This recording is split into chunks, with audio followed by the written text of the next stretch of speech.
Shadur Sanders is not just standing on business, he's redefining it. From the moment he entered the football world, people knew he wasn't built like the average rookie quarterback. His father, Deion Sanders, raised him with the mantra that sports is business first and entertainment second. That mindset is now showing itself in historic ways, as Shedeur has officially signed a $50 million deal outside of his NFL contract, shaking the entire sports industry to its core. This isn't just a payday, it's a power play. It positions him as one of the most influential young athletes alive. Someone whose brand and influence extend well beyond the hash marks of a football field. What makes this move so fascinating is how it clashes with the traditional NFL machine. Owners and executives have always preferred to keep rookies in check, reminding them that their value lies in sticking to the playbook, not in expanding their influence off the field. But Shedeur isn't playing by those rules. He's tearing the old playbook apart and writing his own, one that blends elite athleticism with cutting-edge entrepreneurship. It's not just about throwing touchdowns. It's about building a legacy that lives beyond the final whistle. This latest deal echoes a path Shedeur has been on since college. The world still remembers when he shocked sports by becoming the first college athlete to sign a blockbuster contract with Nike. That deal wasn't just historic, it was symbolic. It announced that Sanders wasn't going to let tradition define him. He was going to use his platform, his name, and his influence to break barriers. Fast forward to today, and he hasn't just repeated that success. He's doubled it, with the scale of his business moves climbing higher each season. The $50 million contract is just the latest in a growing empire, and it proves he's no longer just cashing in on early hype. He's strategically creating a legacy that fuses sports, culture, and business. The timing couldn't be more perfect. During his second preseason appearance, Shedeur showed up repping Nike, but it wasn't just about fashion. Behind the scenes, Nike had already activated one of the most unique clauses ever written into a rookie contract, a special active player clause. Once Shedeur stepped onto the field, the value of his Nike deal skyrocketed.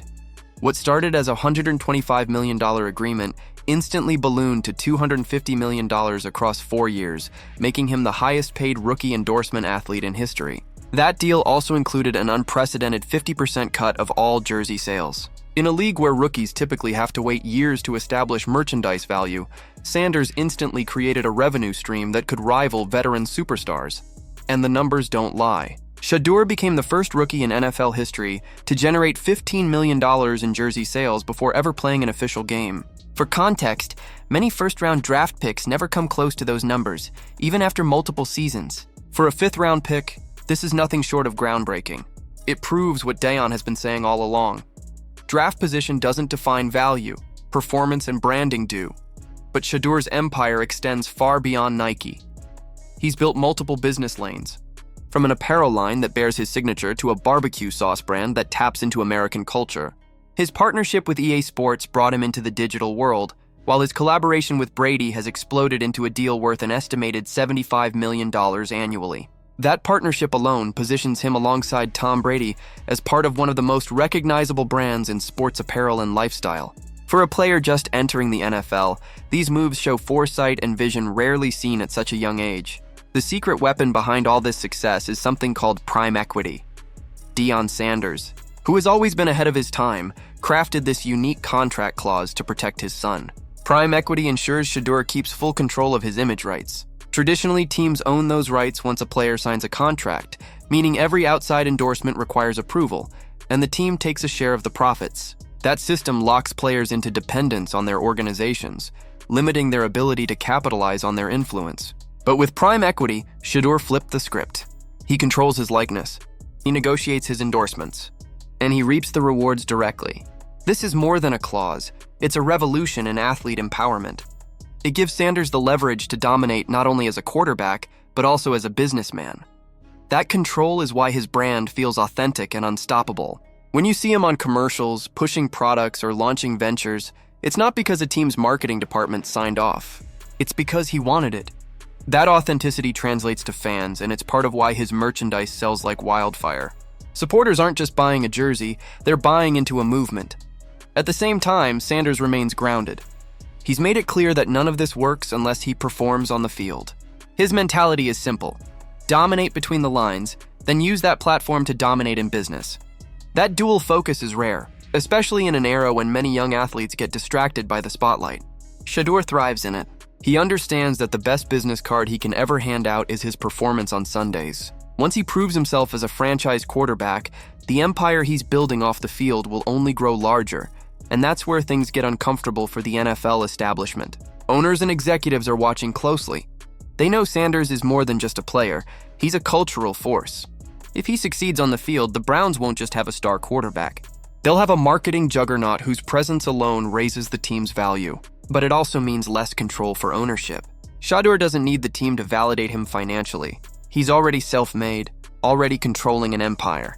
That dynamic could inspire other young players to demand similar freedom, creating a ripple effect that changes the economics of the league.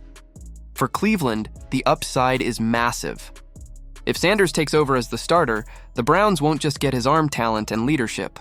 They'll get the media storm, the cultural pull, and the influx of fans who see him as more than just an athlete. He could elevate the Browns' profile overnight, transforming them into a team that's bigger than football. That kind of presence hasn't been seen since players like Michael Jordan or LeBron James began turning their teams into global brands. What makes Shedur's rise even more captivating is his clarity about his mission.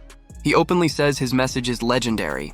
Every post, every caption, every soundbite is about reminding people that his story isn't just about today's success. It's about creating something that will last forever. He's already inspiring a generation of kids who don't just see him as a quarterback, but as proof that they can own their name, their image, and their business future. When they type the word legendary, he wants them to think Shadur Sanders. His blueprint is working. Perform on the field, control your image rights, diversify your ventures, build an empire, inspire others. It's designed not just to succeed, but to dominate for decades. And in the process, Sanders is proving that sports is no longer just about playing games. It's about building dynasties on and off the field. The question now is how far he can take it. Will his business ventures inspire other young players to push for prime equity clauses? Will his off-field empire put pressure on the Browns to accelerate his playing time? Could his combination of arm talent, leadership, and entrepreneurship make him the future face of the NFL? These are the questions circling as his story unfolds. But one thing is clear. Shadur Sanders is not just playing the game. He's changing it. So, what do you think about Shedeur's rise as both an athlete and entrepreneur? Do you believe his off-field dominance will reshape the NFL and force teams to rethink how they handle their stars? Should the Browns hand him the keys sooner rather than later to match his growing influence? Or is it smarter to let him develop on the field while his business empire continues to grow off it? Share your thoughts in the comments.